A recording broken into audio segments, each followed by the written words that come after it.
This is Mike Hackett. We're doing something called Let It Out. This is our first time doing a podcast. It's something I've wanted to do for a while. We're going to have a lot of different guests on for you, anything from business to Syphus to I have authors and some professional athletes that I want to have as guests. But today our first guest is none other than Chuck Koch or Koch? Which Koch. one? Koch, yeah. I go back Koch now, yeah. Yeah, because we used to have a Dr. Koch at Adrian College. And actually, Chuck and I used to go to we graduated from the same college. We both have the same degree in exercise science. I'm a little bit older than he is, but we go way back. He's he's one of the trainers at Royal Oak, and he's been pretty much at every single turf in Syphus Training. So he's got a wealth of knowledge. And really, I just kind of want to, shoot the breeze, see what's going on with you.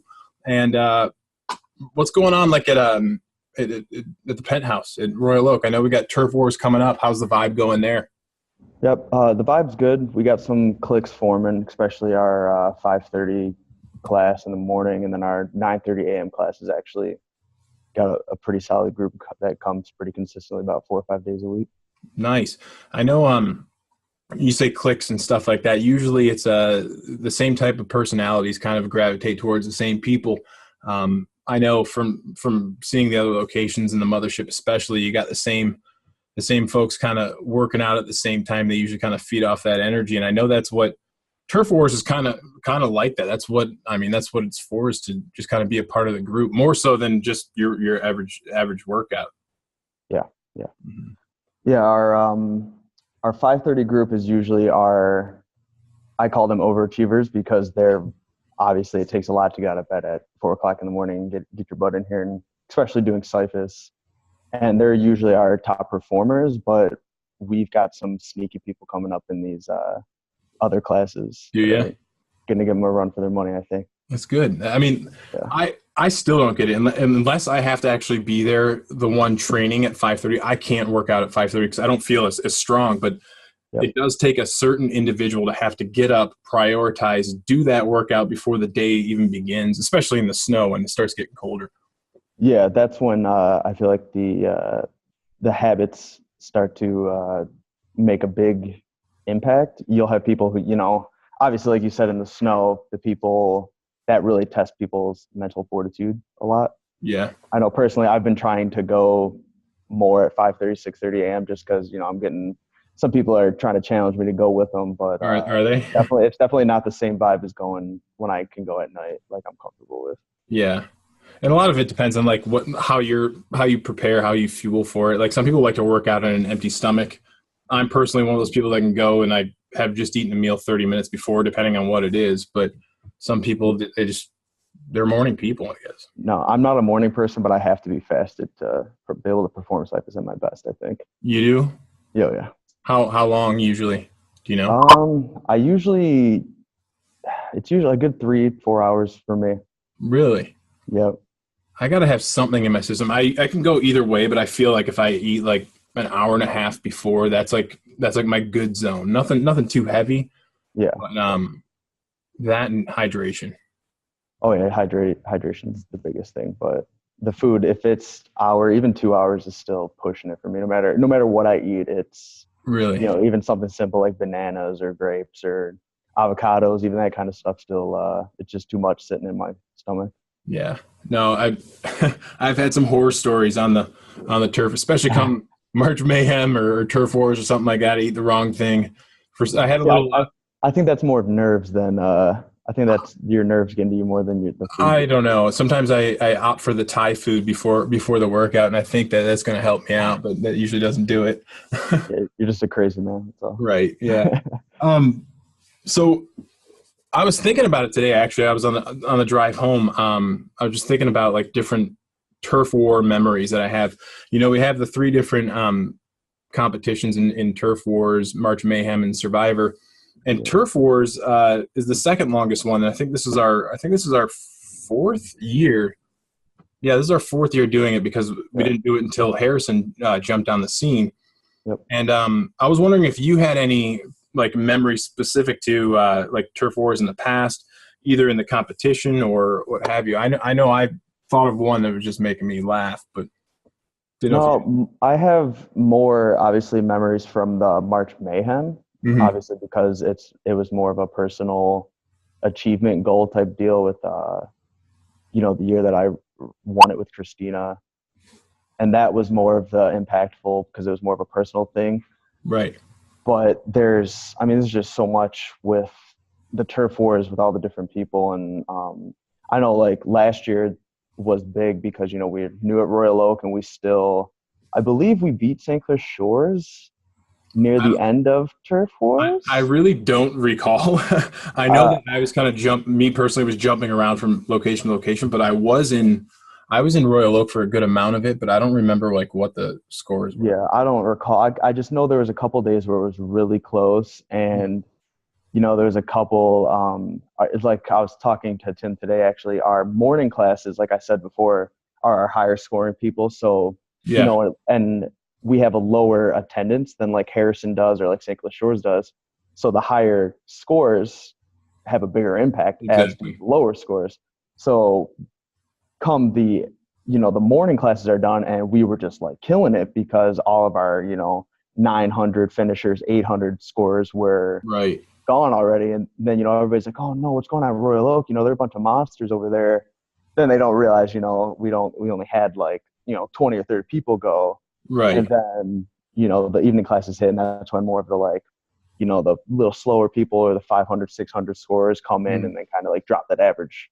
Right. And I remember I'm pretty sure it was St. Clair Shores. It was like the last day, and we won by like a point, by like a single point. I think you're right, something like that. So, but you're going to talk to Harrison, and they're going to say the only thing that matters is who wins at the end. So, Yeah, yeah. Well, but I mean, I was there. I was managing Harrison the first year that they won, so yeah, I'm yeah. I'm definitely there. So Well, I mean, it really is a different experience if you've never experienced the turf at Harrison in the middle of the summer in August. It is a oh completely yeah. different I condition. even I even think now they kind of have it good because they actually have like full blown air conditioner.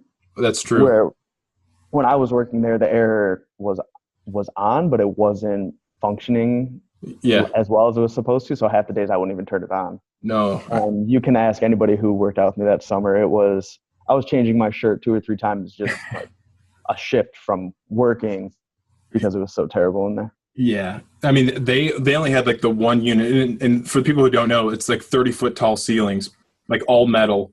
But all they had was that one unit and no like real vent to spread it out. And at least they have the vent now, but I still don't think it gets under like 80 degrees in the heat. Oh no, no. It's Especially I think it's the tall ceilings, obviously, and I don't feel like the warehouses are insulated very well to keep in the cold, right. but it sure as hell keeps that heat in there. Hmm. So you mentioned that if your enrollment's a little bit less, depending on what turf you're at, the people's averages, if they score higher, it's going to be worth more. Or conversely, I guess if they score lower, it's going to bring you down a lot quicker. Do you Mhm. have any like technique that you guys are actually planning on to try to do better in turf wars? No, I just tell everybody, it's just your normal, it's like a normal workout, but you're going to want to try harder because there's actually something on the line. Right. It's not just about your personal gain or, your score anymore. It's kind of about like the reputation of your turf. So it's kind of a little, it's a little more to fight for than normal. So that's all a lot of people need to get that extra, Yeah. push. And that's kind of like that's where I envision eventually like every single day is like that. Like you better yourself for the better of the community of your turf. And so you're all season long you're trying to compete essentially in turf wars instead of kind of like bringing it inward and just like focusing on you improving your score, improve yourself and improve those around you through your energy and how you try to focus on the form. And then Yeah. you grow that way and you get stronger as a team because that's really how it is. The pros are the coaches, the junkies are either the students or the players, and then you guys are all representing that turf, which is the team. So Yeah. this is just kind of a way to put it in your face. But Yeah. um, like because what I was thinking, and we haven't ever tried to put in any strategy in turf wars, but I was thinking if you kind of had a plan of attack where you say like maybe Monday, Wednesday, Friday, our turf is going to go all out on those days, and the other days are going to be rest days if you need them. So I just didn't know if that would be smart if you're actually trying to score points, because we've got 3, 2, and 1 based on how you finish. I don't know. No, I don't want to. I mean, obviously the competition, I love the competition and it's a big draw, but I don't want to I don't want to scare anybody away. Like, I don't want anybody who thinks, oh, I only score 500. I don't want to like let my turf down. It's like, no, I want everybody to come in, because you're part of the turf. Right. I still want you to come in and get your workout and input all that hard work, that they've been doing. I don't want anybody to feel like, yeah, that they shouldn't come in just because that we're going to lose if they come in or something. Right. And we've had people say that kind of stuff like, oh, I don't want to bring the team down. So like the last thing we want them to do is like not show up for a week or 10 days or whatever it is. That's no one's going to be like pointing their finger at, someone who scores in the 5s, which I'm scoring 5s and 6s. That doesn't mean anything. Nope. It's we would rather you see you collectively score, 650 and everyone keeps the score than some of those people who say like, I scored, a -100, so I don't want to keep a score today or something like that. We want everyone to show up and have a true representation of your turf's boulder. Yeah, and that's the biggest. That's why I don't try. I just try to pretend like it's another day. I don't want to put it in a strategy or, a lot of people, the competition, the day-to-day competition is stressful enough. Competing with them. Lost you there for a sec.